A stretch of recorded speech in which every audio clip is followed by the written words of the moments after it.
कौन है ये आदमी? George Soros. कौन है ये आदमी? जॉर्ज सोरोस, जिसको जयशंकर जी के शब्दों में, जिसको विदेश मंत्री जयशंकर के शब्दों में बुढ़ा, खतरनाक और जिद्दी। कौन है जॉर्ज सोरोस, जिससे दुनिया इतनी परेशान है? कौन है जॉर्ज सोरोस, जिसके एक इशारे पे अडानी की दुनिया तबाह हो गई, जहां पे 5 से 10 लाख करोड़ डूब गए? लोगों को लगा था ये हिंडनबर्ग का रिपोर्ट है, बट ये हिंडनबर्ग का रिपोर्ट नहीं था। हिंडनबर्ग की रिपोर्ट एक मोहरा मात्र थी। इसके पीछे मेन खिलाड़ी थे जॉर्ज सोरोस।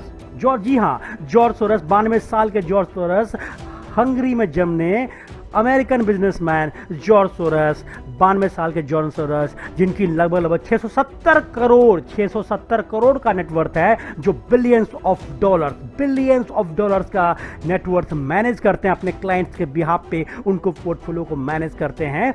बहुत ही बड़े फाइनेंस मार्केट के लोग, कुछ लोगों के लिए ये मसीहा हैं, कुछ लोगों के लिए ये फ्रीडम ऑफ स्पीच डेमोक्रेसी के रक्षक हैं, और कुछ लोगों के लिए क्या, बैंक ऑफ इंग्लैंड के लिए 16 सितंबर 1992, जी हाँ, ब्लैक वेडनेसडे के नाम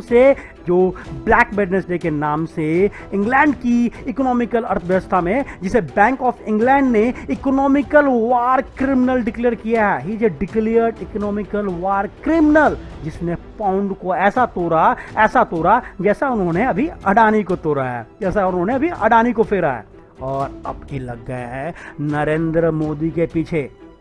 बहुत ही बड़ा रुतबा है इनका, इनके साथ काम करते हैं, ओपन सोसाइटी फाउंडेशन के हेड हैं, और बिलियंस ऑफ डॉलर ये फंडिंग करते हैं। बहुत खतरनाक आदमी, क्या बच पाएंगे नरेंद्र मोदी इनसे? ओपन सोसाइटी फाउंडेशन, जी हाँ, ओपन सोसाइटी फाउंडेशन 1979 में एस्टैब्लिश्ड, लगभग 40-50 सालों का इनका ओपन सोसाइटी फाउंडेशन। बहुत बड़ा नेटवर्क, बहुत विशाल नेटवर्क है इनका।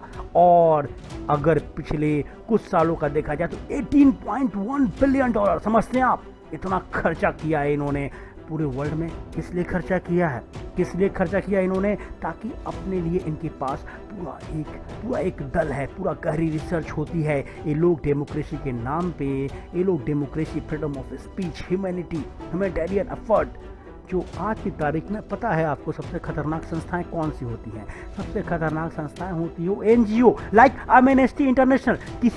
कोई प्रोजेक्ट चल रहा है, कहीं पर कोई बड़ा इकोनॉमिकल डेवलपमेंट हो रहा है, वहाँ एनवायरमेंटल इशू के नाम पे आपको प्रोटेस्ट करवाना हो, कौन होगा, कौन करेगा, पता भी नहीं चलेगा आपको, और चुटकियों में उस पर्टिकुलर देश की इकोनॉमिकल अर्थव्यवस्था को बर्बाद करके रख देगा ये आदमी जॉर्ज सोरोस। अभी जॉर्ज सोरोस का कहना है कि इंडिया में डेमोक्रेसी तो है, पर नरेंद्र मोदी जी डेमोक्रेसी नहीं है। मतलब उनका मानना है कि इंडिया के 140 करोड़ जनता, जिसने दो बार उनको प्रधानमंत्री बनाया, वो एक ऐसे आदमी को बना रही है जो तानाशाह है। और माफ कीजिए, सेम इल्जाम, यही इल्जाम बार बार हमारे विपक्ष और खासकर राहुल गांधी जी लगाते रहते हैं। तो क्या हो गया इस बार? विपक्ष की भाषा सोरोस बोल रहा है या सोरोस की भाषा विपक्ष बोल रहा है? और इंडिया जैसे देश में, जहां पर लड़ने के लिए हमारे देश में इतिहास गवाह है कि किसी भी मोहम्मद गौरी को जयचंद मिल जाता है, और किसी भी क्लाइव लॉयड को मीर जाफर मिल जाता है। कमी नहीं है मीर जाफरों के इंडिया में। और हमेशा एक हिंदुस्तानी दूसरे हिंदुस्तानी के मरने पे, दूसरे हिंदुस्तानी के आगे बढ़ने पे उसके पैर खींचने के लिए हमेशा तैयार रहता है मेरे दोस्त। और अगर आपको ऐसा सही लग रहा है तो लाइक बटन दबाओ और अडानी वाले मामले को पूरा विस्तार से जरा सोचो। जॉर्ज सोरोस अब 1 महीने बाद आ रहा है। किसने शॉर्ट सेल किया? जो आदमी ब्रिटेन, बैंक ऑफ इंग्लैंड को बर्बाद कर सकता है, पाउंड को घुटने पे ला सकता है, एक करेंसी, एक पूरे देश को घुटनों पे ला सकता है। 1992 में इमरजेंसी ला दिया था।